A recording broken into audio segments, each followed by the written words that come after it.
All right, thanks for coming, guys. Let's get started. So tonight we're talking about protecting and preventing back injuries during disc golf. By myself, like Melissa said, I'm Dr. Giancarlo Carpino. I'm a chiropractor here in Calgary, and I've been disc golfing casually, recreationally for about 2.5 years. And had a lot of experience working with people in pain, yes, but also um, with people related to rotation and proper movement. So rotational athletes, for example, include baseball players, tennis players, regular golf players, and us disc golf players. So there's a lot of similarities between how we move, and it's a particular interest of mine. So this PowerPoint or this presentation is for people who want to know how to protect their back or prevent getting a back injury or re-aggravating an old back injury from doing the sport that they love. And personally, I've had a whole lot of back pain myself. And from personal experience, I have kind of hurt myself playing disc golf. So this presentation has tidbits from the best scientific research, but also a whole lot of my personal experience as well. And this PowerPoint, this presentation, maybe it's not for you. Maybe you've never had back pain ever. Maybe you never will. You're lucky, that's fantastic. But maybe you have a parent or a friend who has back pain who you want to invite to come play disc golf one time. So hopefully this information will be relevant for them. We're going to start off by watching 2 videos of disc golfers. So don't watch where their disc throws, but just kind of watch how their body moves and what they do. So here's our first guy.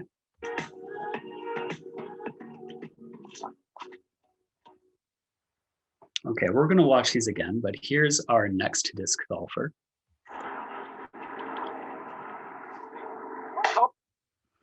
Okay, and we're going to watch those again, but this time I have some questions for you, some food for thought.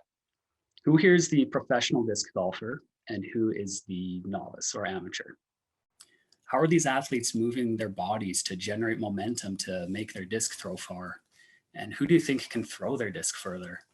Then who's more likely to experience an injury? So let's watch these again.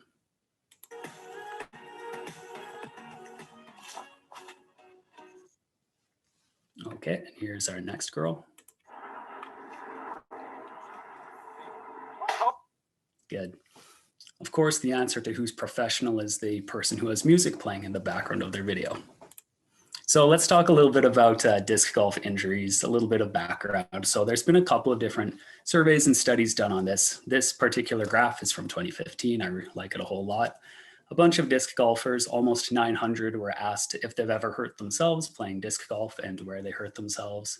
So on the left there, you can see 2 big bars. Those are the shoulder and the elbow. They're the most common injury in the disc golf. We can talk about those another time. But today you'll see that bar kind of in the middle. I circled it in red. That's the back. So the back is the 3rd most injured part of the body in disc golf. And here we go. And after that, we know that most people injure themselves during the drive of disc golf. And a lot of these injuries, they kind of build up over time. So it's not usually one big motion that hurts yourself. It's usually you do the same thing over and over, and then eventually something starts to hurt.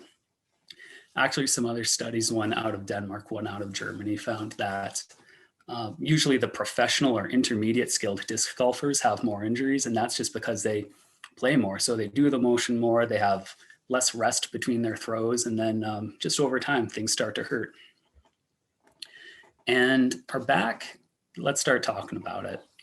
Our back is meant to move. We're meant to move and rotate. So let's do an experiment together. Everybody just sit in your chair. And you can stand if you'd like, but sitting is probably better. And then just cross your hands over your chest like this. And then just gently twist a little bit to the left. Then just gently a little bit to the right. You'll notice that your rib cage, or kind of your middle back, that's the part that wants to rotate first. Then if we do that same thing, we rotate a little more this time, to the left and then a little more, and then to the right and then a little more. You'll notice that your low back starts getting involved there too. So the difference between how our middle back and our lower back moves, just the biomechanics, kind of is the reason why our low back is vulnerable to injuries from rotation. Next up, sit in your chair. Keep your back straight. Maybe put your hands where your legs connect to your pelvis. That's your hip joint. And you can keep your trunk straight and you can kind of rotate back and forth using your hip joints in your chair while keeping your back straight. That's the other way we rotate. We can rotate from our hips and from our back, and there's useful reasons for doing both. For example, with rotation, we use our joints to generate power to throw our discs, but sometimes rotating our spine hurts, whether it's for the first time or it's a recurring thing for you. Is there a way to keep the pain away when you rotate? Well, there is. And let's look at another rotation sport as an example. So here are two people you may know. We have Roger Federer on the left and we have Rafael Nadal on the right. Both of them, I think we can agree, are very athletic guys, very successful in general. They're both rotation athletes and they both have a good, successful tennis swing. But Roger Federer has had very few career injuries and Nadal has had many career injuries. Is there a way that we can rotate more like Federer maybe to save our backs a little? Well, the answer is yes. And today we're going to do a little demonstration and practice together how Federer rotates and how we can rotate in our disc golf in order to help our back out a bit. If you think about it in disc golf in general, most of us just pick up a disc and start playing with friends. We really don't get much coaching or guidance in the first year or two. So maybe we could make a point to do a bit more of that.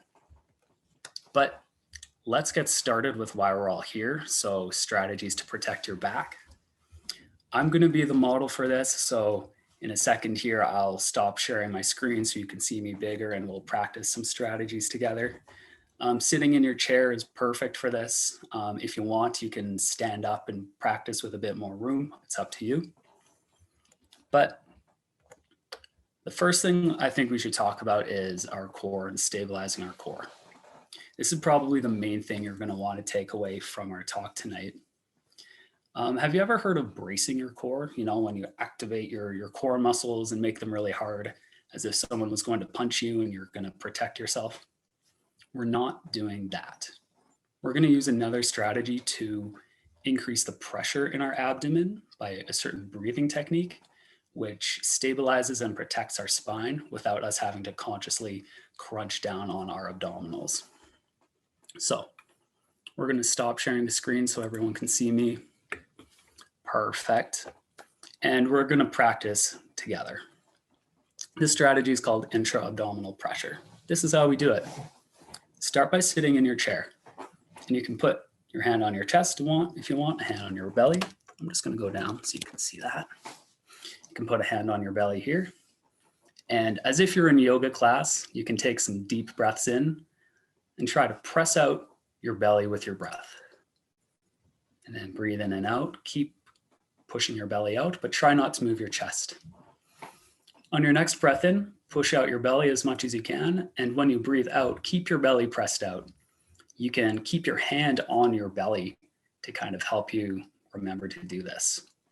So when you breathe in and breathe out, keeping your belly pressed out, this is you using your diaphragm, your breathing muscle, for a postural reason in addition to a breathing reason. I'm going to tilt down so you can see a little more. Good. Once you've done a couple of breaths, pushing in and out with your stomach, I'm exaggerating a bit here. Think about your trunk or your abdomen as a canister like a can of pop or soda.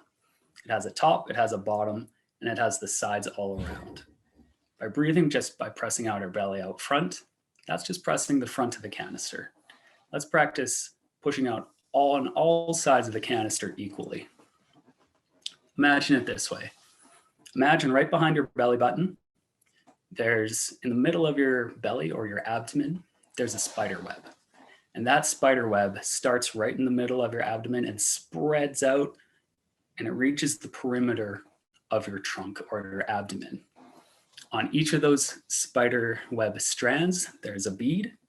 And as you breathe in, the bead travels along that strand of silk to go out the distance that your belly and the sides and your back of your abdomen are expanding. As you breathe out, the beads stay where you are, and your muscles or your abdomen is not allowed to collapse back in past those beads. As you breathe in again, the beads expand a little more until they've reached all the way to the outside of the spider web, the perimeter of your abdomen.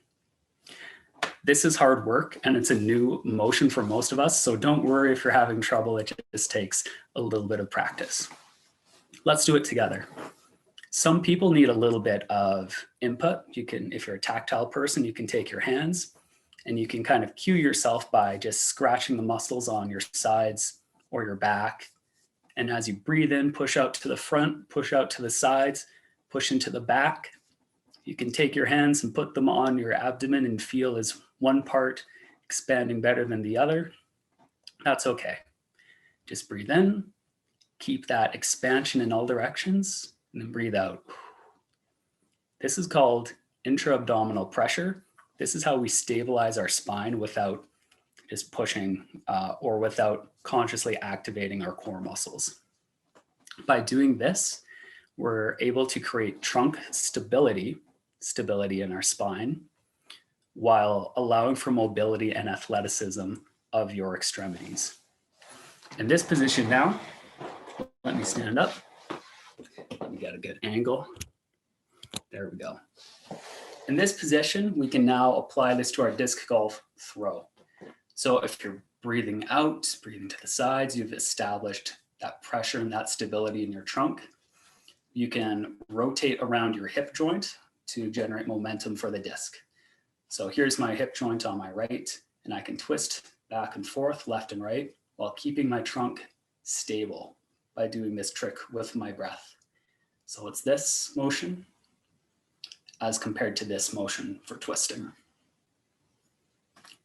Now we can take our disc. So I have mine here. We can do any of our disc golf throws using this strategy. So before you throw, you take a breath in, you make sure that you're stable in all of your directions. And then rotating with your front hip, you can do your backhand throw, keeping your trunk straight. You can do your forehand throw. So now I'm rotating around my other hip. I take my breath in, and then I can consciously move and rotate this way. Any kind of throw you want. By using your hips to rotate, you're really not losing much force that you can put into the disc, because you have all of this mass in your trunk that you're using to generate momentum to throw into your disc. So you can practice that a little if you want. In fact, keep practicing that breathing while we continue. And I'm just going to go back to my PowerPoint.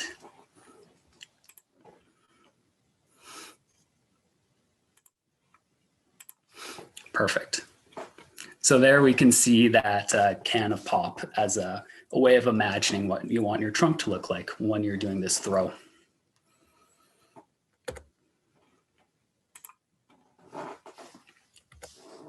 Now you might be thinking, man, I use my back a whole lot when I throw.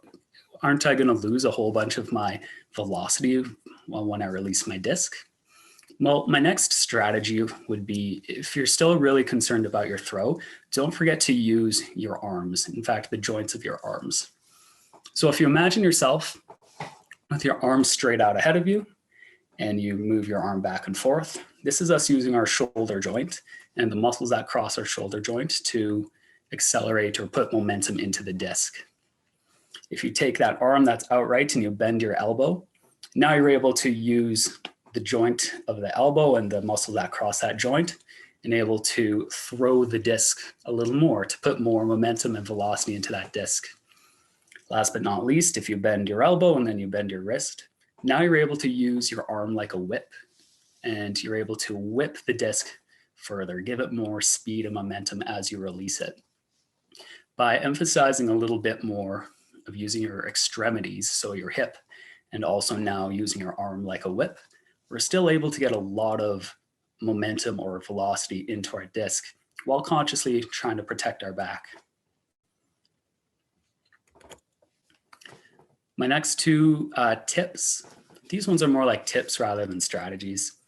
The first one is just to warm up. So no matter what way you do it, it's better than doing no warm up at all. And there's a whole different bunch of different ways to think about it. I would recommend, in general, start with some dynamic stretches. So this is moving your joints through their range of motion back and forth. And this way we can kind of lubricate the joints, literally warm up the tissues around, and get ready to do something athletic. Once you feel like all of your joints are warmed up, you can start doing some warm-up motions, whether this be jumping jacks or high knees, or going through the motion of your throw. These are all great ideas and things that we should be doing. Once you feel like your body's a little bit warmed up and you're in the zone, we're going to start with some warm-up throws. Do these from slow to fast. The reason we want you to go from slow to fast is because if you're doing this, you're doing a new throwing motion, you're trying to protect your back more and try to change your strategy that you've been doing in the past. It takes practice, and it takes a little bit of practice for our muscular skeletal system, as well as our neurological system, to kind of get used to the motion. It's easier for us to do things first slow, and then we can go a little faster until we're ready. Most people, I would say, warm up for 5 minutes or less. Some people warm up for 15 minutes or more. I would say as long as you're aiming for 10 minutes, that would be really good as far as just a general warm up goes. And my last kind of tip here, this one is from personal experience. I would recommend, as long as you're not in an actual competition, you're just out for fun, sacrifice your first hole. Start your session off easy. We're just here to have fun. I remember one time I was out with some friends and we were on an 18-hole course, and I wanted to impress my friends, so I did a really big throw off the start, but I didn't practice my throws first. Next thing you know, I feel a pop in my back, and I have 17 more holes of walking with my back now hurting a whole lot. So don't be like me, just take it easy. So I think we're doing pretty good for time right now. In fact, yeah, we're doing quite good for time. If anyone has any questions, we'll get to those in a second. Feel free to type them into the chat or in Facebook. But there's kind of one more point. Since we have time, I'll talk about it. And that is about our core strength. I have been asked a couple of times by people in my clinic whether they should strengthen their back muscles in order to protect their back, either from injuring themselves or re-aggravating a current injury. And the short answer to that is I would actually recommend, if you're going from a preventative point of view, to strengthen your core muscles instead of just your back muscles.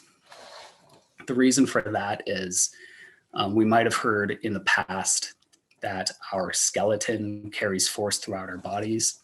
The biomechanics actually point otherwise. They say that our muscles carry most of the force that goes through our bodies, and our skeleton just kind of hold them in place. So in different postures, your different muscles are carrying different forces through your bodies. Remember how we talked about earlier how our trunk is like a canister? Imagine your abdominal muscles on the front, sides, and back are like the canister to your trunk. And by strengthening those muscles or increasing the coordination or awareness to those muscles, you can imagine that if a whole lot of force goes through your trunk, they would be able to go through those muscles rather than through your back and the joints of your back and risk injury. You don't need to look like Arnold Schwarzenegger to have a strong core. In fact, all of us can actually get a pretty strong core, even if we have some extra padding in the area. And there's different ways to do this, different exercises I would recommend for someone who has current back pain or someone who doesn't have back pain. This is something you would go talk to your chiropractor, physiotherapist, athletic therapist, etc., about what's best for you. And with that being said, if you'd like to talk more about like choosing which core exercises, we can talk about that if anyone wants to ask me that. But in general, bringing it all together, There were a couple points that we talked about in this talk. The first one was choosing your throw. Are you going to choose to throw your best throw like you currently are for the goal of performance? Or are you going to adapt your throw with the goal of safety, protecting your back? A couple months down the line with a whole lot of practice, maybe you can throw really far and really safe. But in the meantime, maybe you have to choose whether you want to throw really far or protect your back. Next up, we practice that strategy, intra-abdominal pressure, as we breathe into our bellies to create a stable trunk. We talked about using our hips to rotate rather than our back. Next, we talked about using our arm joints, our elbows and our wrist to whip the Frisbee a bit more than depending on our trunk. And also just to warm up, do your motions first from slow and then go do them fast, but any warm up is better than none. And finally, you can think of me whenever you think of this piece of advice. Go easy to start. We're just here to have fun and make sure that having fun is the main reason you're here. So with that, thanks everybody for listening in. I'll answer any questions that come up in just a second here. If anyone after this you want to get in touch, you can just message me on Facebook or have my email on the screen right here if you just want to talk about disc golf. If you have more questions about how you move and that kind of thing, you can check out my professional website. That's on the PowerPoint as well.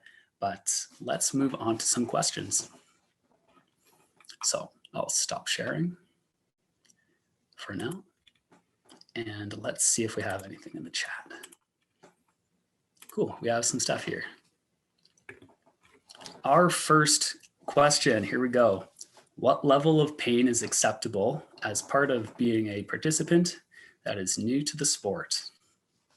Okay, so if you have a little bit of pain but you're having fun, that's probably not an issue. As far as in the rehabilitation world goes, if you have a kind of a sharp pain, I wouldn't really recommend continuing with that. I might get that checked out. But if it's just like a pulling sensation, like a tight muscle or tendon, usually in that world we'll say that if the pain is less than 4 out of 10, 10 being the worst pain ever, 0 being no pain at all, that's usually okay, as long as you are aware of it and taking your time. If it's anything more than 4 out of 10, I would probably stop or modify your throw so that you're having the least amount of pain as possible. That being said, that's not personal medical advice. Go have someone who knows what they're talking about and knows you personally, give you more advice. It depends on the injury as well. Our next question is, any pre-existing health conditions not good to attempt disc golf or with the advice of a doctor? So if you're worried about your physical health, or if you want to start a new sport or exercising and you haven't done it in a while, you can definitely go check out your doctor. I would recommend that. There's some good screens that we can do to make sure you're not going to hurt yourself. I would say that there's no reason not to do disc golf. I would say though that if you've had previous disc injuries to your low back, like a disc herniation, you probably know that rotation type injuries tend to aggravate the disc structure in our low back. I would recommend, if that's the case, just taking it easy and not going too hard. Yeah, really want to develop kind of your confidence and your body awareness as you throw. But off the top of my head, I can't think of any particular situation where, any health condition where you wouldn't be able to play disc golf. Next up, what special messages would you give to seniors to prevent injury? Let me think about that. Yeah, so for seniors, it depends, because sometimes we have older adults who can run marathons, and sometimes we have older adults who have been very sedentary or not very active for most of their life. So I would say particular to seniors, I would definitely make sure that your balance is okay. So having a certain amount of leg strength, making sure you're able to bend over and do squats in order to pick your disc up off the ground. That would be my main concern, especially in Calgary where most of our year is winter. If you're playing disc golf in the winter, make sure you have good footwear and make sure you dress warm. And, with the older folks, sometimes having a fall is far more significant than when someone my age, for example, having a fall. So in general, balance would be the main thing I would recommend for seniors. Next question. I think this will be our last question because no other ones are in the chat. Oh, never mind. Any professional disc golfers you've seen with really good form and an efficient, safe biomechanical perspective? I hate to admit it, but I'm just recent into the sport of disc golf. And while I have watched the pros throw, I unfortunately don't know them by name and I can't point to anybody at this time. Next up, does throwing a hyzer angle versus anhyzers affect the back differently and how? I have a bad back, but I feel like when I throw only hyzers or hyzer flips, my pain is not too bad. But whenever I throw anhyzers a lot, it seems to hurt me more. Cool. So I don't know your particular situation, but in general, I think we saw in a different presentation this week that sometimes when you throw your anhyzers or hyzers, you're using your trunk positioning rather than an arm position to throw those kind of angles. And it's probably related to that. If your low back, for example, is weak to compression on one side versus the other because of an old injury, that could be why that's happening. But also the human body is just weird sometimes, to be honest. Sometimes just you're more sensitive on one side or the muscles are tighter or that kind of thing on one side or the other. That's something I'd probably get, your physiotherapist or chiropractor or someone who knows what they're talking about just to double check for you. But it sounds like it's a mechanical thing or a biomechanical thing. So it sounds like it's a biomechanical thing. So you can probably do a biomechanical fix to that. And the same person says they had back surgery on their, where their low back meets their sacrum. That could be related to it, or it could not be. There's an interesting thing in the medical world where you can take an x-ray of someone and it could be the gnarliest, grossest thing and they have no pain at all. Or you could take an x-ray on someone and they have the most beautiful, clean looking back, for example, but they have all the pain in the world. So the fact that you had surgery on your low back could be related or it could not be. My recommendation is don't use it as an excuse to not go play disc golf.